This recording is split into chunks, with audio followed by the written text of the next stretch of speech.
My sister and her family have lived in New York for like 8 years now. She took care of me when I was a little kid because my parents were working. Every Sunday I cook, and so my uncle calls me and he'll be like, hey, what you making? Nobody meets in bars anymore, but I met my wife in a bar, and 34 years later, still working.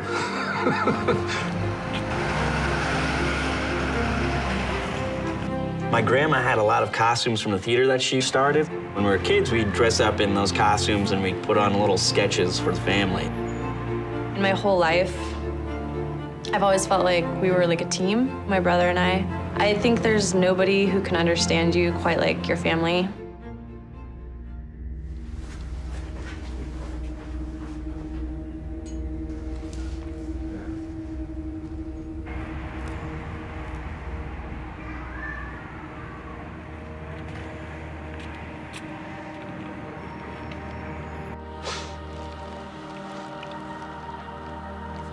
That's my cousin.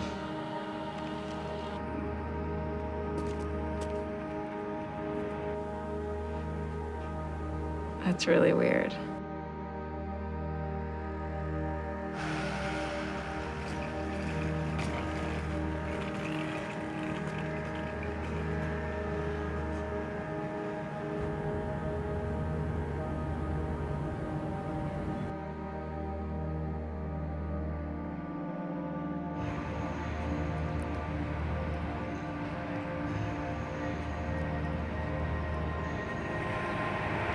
She ain't even look.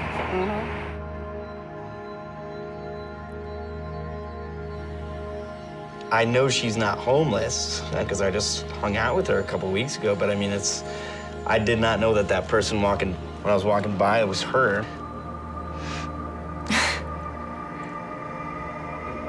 It's, when things are a lot more real than you expect, so.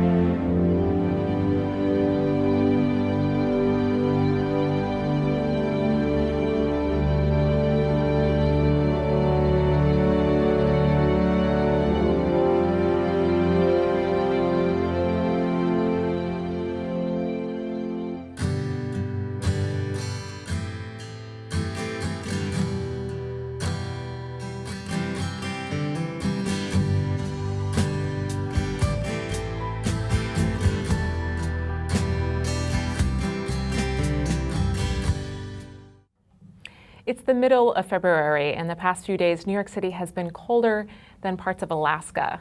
So it's officially freezing, and while many of us complain about having to leave our warm homes and our absurdly high utility bills that we pay to keep them warm, more than 60,000 people, including 25,000 children, are toughing out the winter in homeless shelters.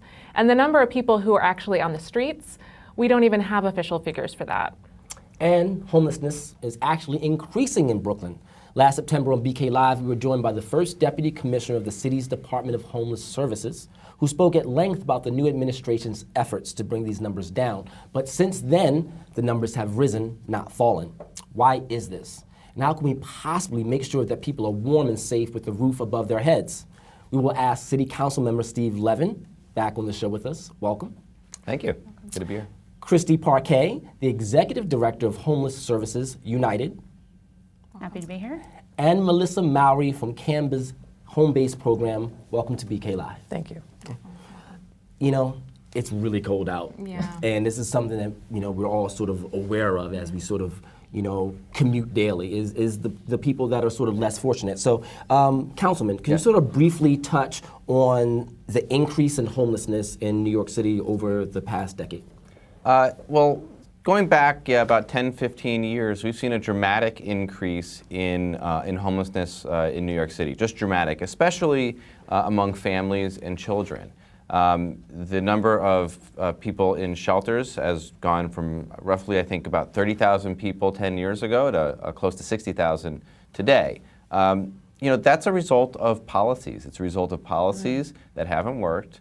and lack of funding. I give a lot of credit to providers like Homeless Services United's membership organizations and CAMBA, who are out there, day in and day out, working with the populations that are at risk of becoming homeless. But when we've had a city where you've seen the cost of housing go up by 70%, while at the same time over the last decade you've seen wages rise by around 30%, there's just increasing economic pressure on people, and that's why a lot of people are becoming more at risk of becoming homeless. And then the Bloomberg administration discontinued a program called Advantage, which allowed families to get a subsidy to get out of the shelter system and into permanent housing.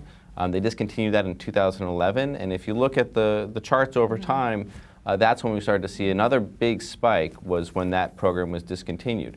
The de Blasio administration, to their credit, have a new program called LINK, and that is aimed at families, individuals, seniors, and that is to help families go out of the shelter system with a targeted subsidy so they can get into permanent housing. Thank you. I think we do have some visuals showing the spike, the increase. Christy, if we could turn to you, talking a little bit also about the policies that we're talking about. I don't know if all of what Steve shared is kind of the same on your list about what the causes are. Right.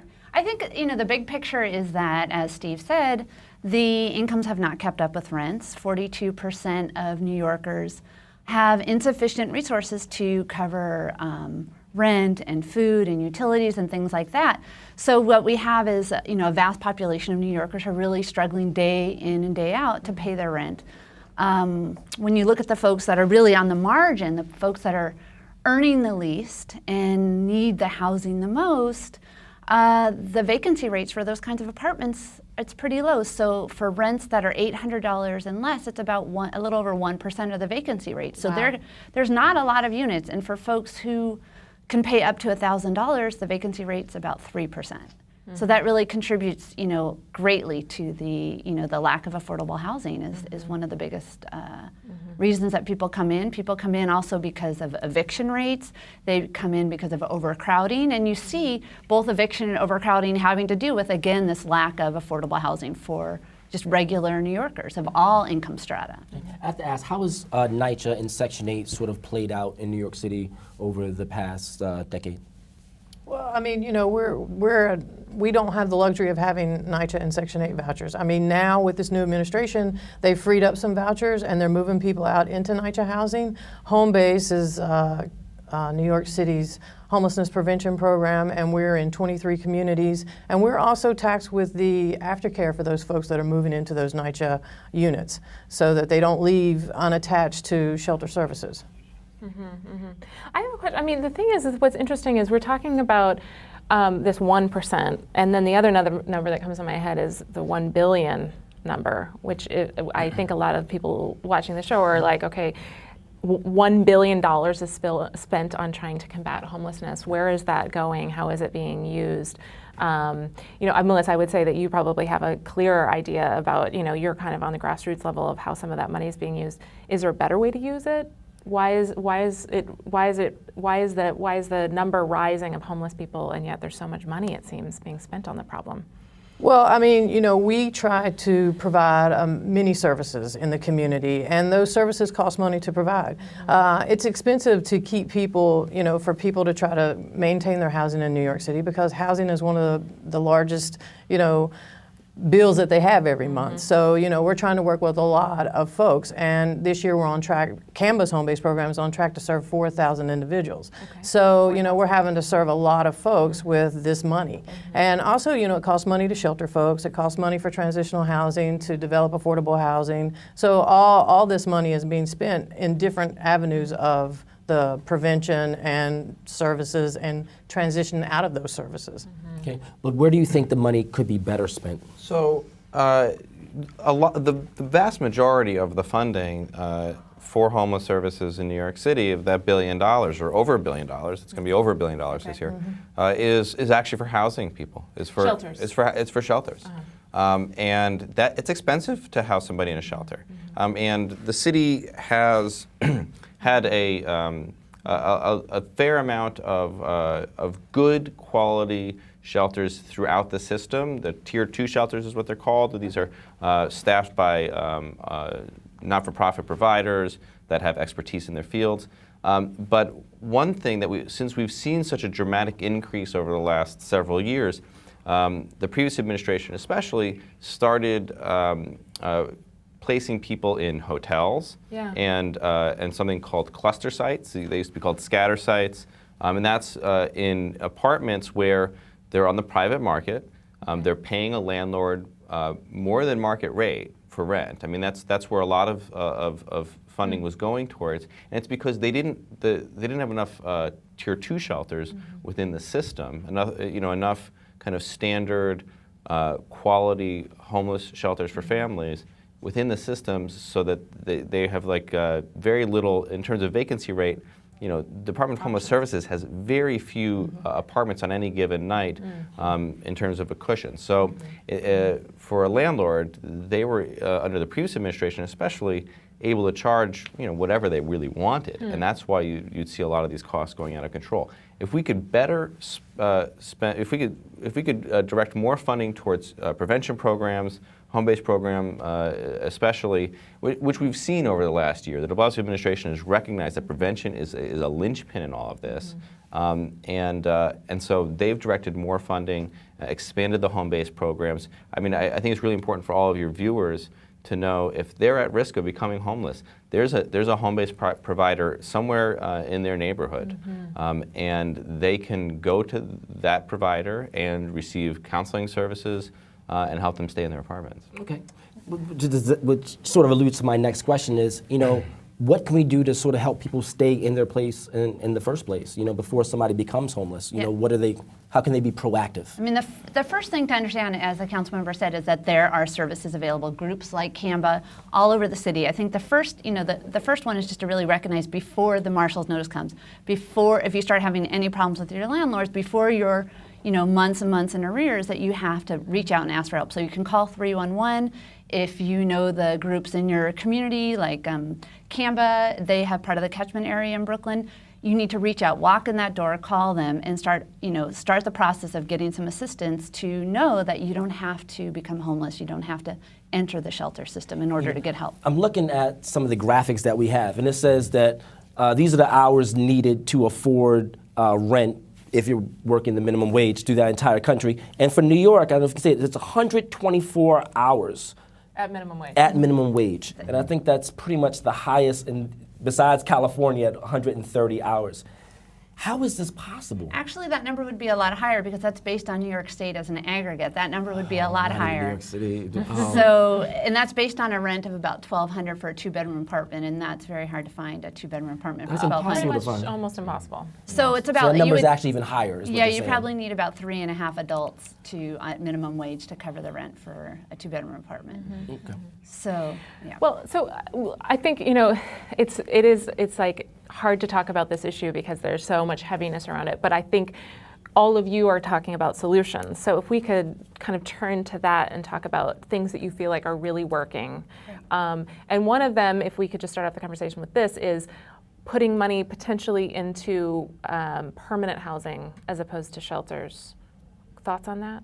It takes a while to develop affordable housing. I mean, that's something that we continue to do. Agencies that develop affordable housing in the city is behind that, and we've been continuing to do that. And CAMBA does affordable housing. That's something that we have CAMBA Housing Ventures, and we're committed to that. And agencies that do that, Help USA does that.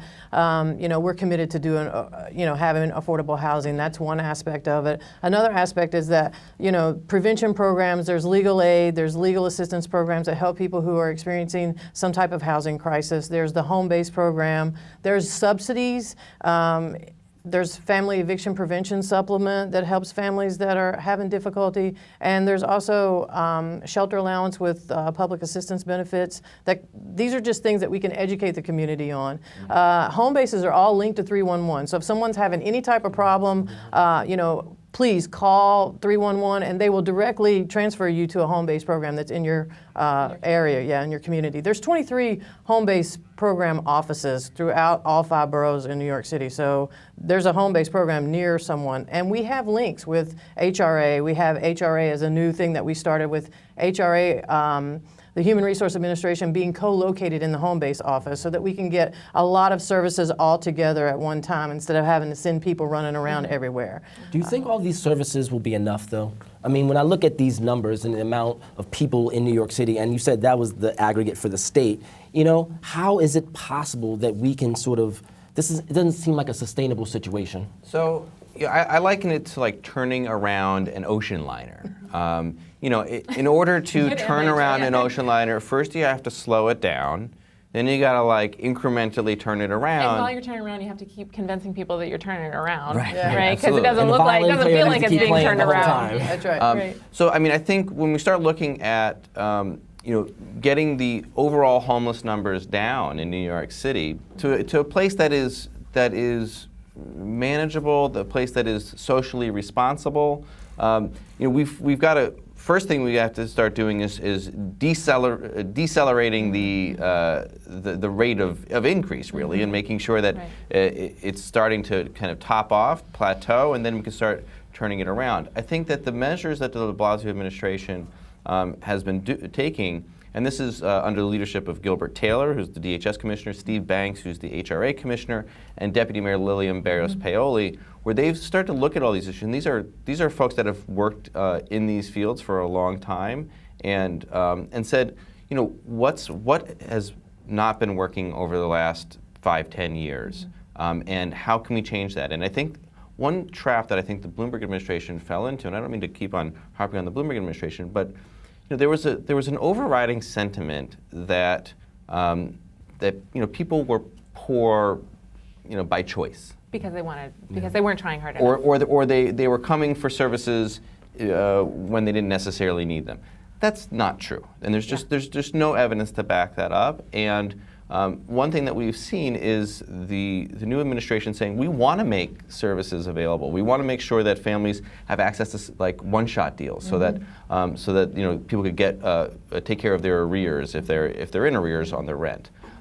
Things that are federally funded, things that are state funded, making sure that people have access to those streams of help. And so it's going to take a little while, but I think that we're moving in the right direction, and we're creating an appropriate structure to you know, achieve.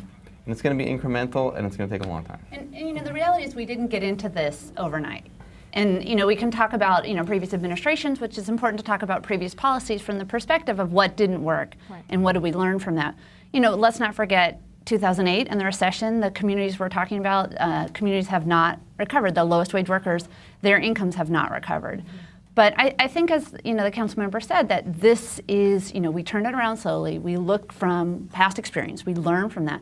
And really, we look at the individual. What are the needs of the people coming into the system? And we create a variety of paths to help people avoid it, and if unavoidable, to help them leave the system. So you have to create systems that are not one size fits all, that look at the uniqueness of the situation that led to the incidence of homelessness, and then also reminding people that this is not, it's as short as period as possible, and we have to commit to having that with programs like CAMBA and our other members, as short as period as possible, and make sure that when they return to the community that they have the resources in place. So you create solutions tailored to the needs of the people coming in, and not just this global view of what is homelessness or who is a homeless person, which I think a lot of people don't really understand. Okay, well, we're going to end on that note. That was very, very well put. And we want to thank you all for joining us in this conversation. Thank you for your insights. All right. Truly. Thank you. Thank you. All right.